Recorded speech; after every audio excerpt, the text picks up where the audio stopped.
If you are starting out creating your own medical practice, you probably feel like you can do everything. You have set up your website or hired someone to, you have made all these hard decisions about what EMR to use and what credentialing tool and what biller, and the list goes on and on and on. But I'm here to encourage you to think about the other medical providers that you still are going to need to lean on and get support from to really have a successful practice.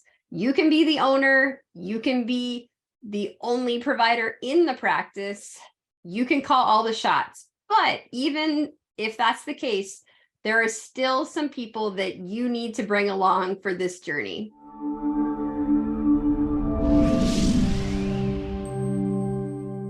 Hi, I'm Dr. Annie. I'm the founder and owner of Collaborating Docs. We help entrepreneurial nurse practitioners connect with amazing collaborating physicians. And in today's video, we're talking about the other medical providers that you want to have on your team to have a really successful medical practice.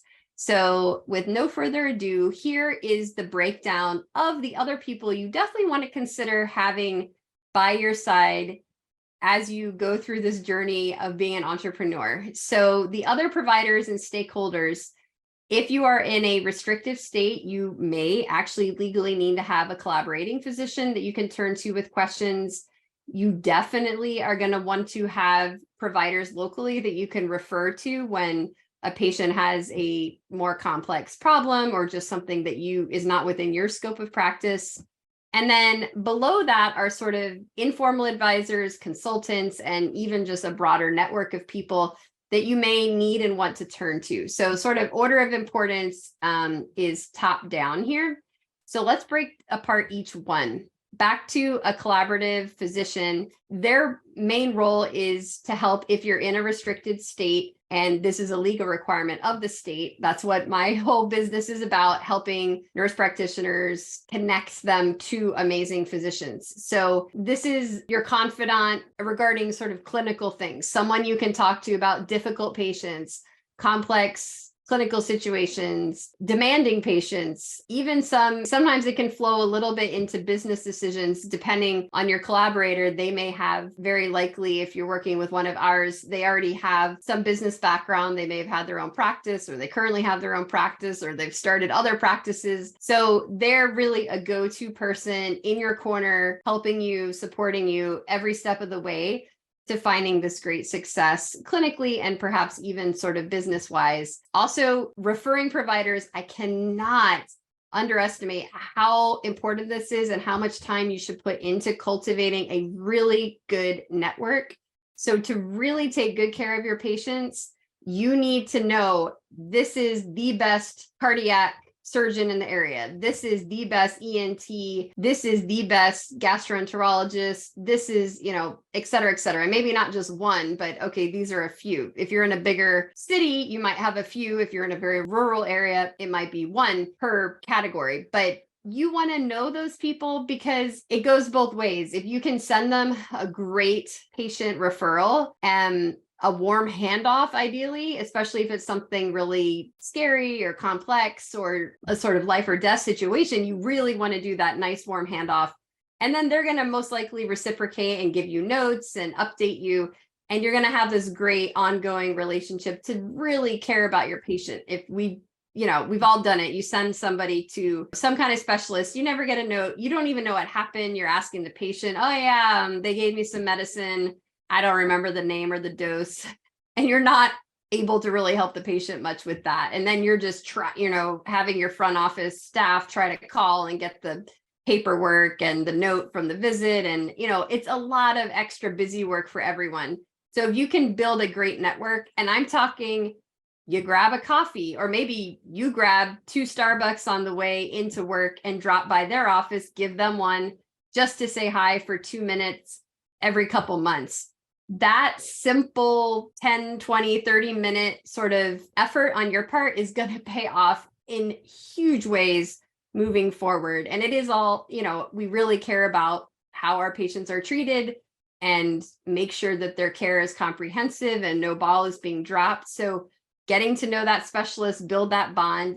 will be extremely favorable. Also, referrals, depending on what you do, will probably come back to you. NP Emily, she is the only person that ever comes here and talks to me, the dermatologist down the street. No other PCP has ever done that. So if my patient needs a good PCP, I'm definitely sending them to her. So you'll even get, the goodness flows over, and there'll be reciprocal referrals. So that was a lot to talk about, but it's extremely important to build that network. Also is the next is informal advisors. So these are people, they very likely may be in the medical field or the business field, but they're going to be people to bounce ideas off of. So, hey, another nurse practitioner in your town or 4 towns over who's done a very similar setup to your own, become their best friend, not quite literally, but, ask them if you can take them to lunch to pick their brain on a few things. Or, hey, if I pick you up on the way to work, can I ask you a couple of questions? Basically find a mentor, someone who's been there, done that successfully. You want to really be close to them and be able to ask them things, not in an annoying, repetitive, sort of way, but they give you good advice. You take it, you implement it. Next time you tell them, your idea about the post-visit email follow-up sequence, I implemented. I see my patient numbers going up. Thank you so much. What's the next thing I need to do? Give me a piece of homework. Like that sort of relationship. Maybe even pay them. Like, honestly, your time, time is money. Your time is super valuable. You're crushing it in your own practice. I don't have a lot of money. I'm just starting out, but can I pay you, $50 an hour to pick your brain on some things like once a month or every other week or something like that? More of a formal thing would be to get a practice consultant. Usually that is more of a business person that's going to help set everything up. There are quite a few companies on our own website. If you look under services NPs love that explain businesses that offer this service, you can find individuals who can help you with this on Upwork. So if you feel very lost, you have no business background, getting all the pieces together is overwhelming, you may want to consider getting a consultant to help you.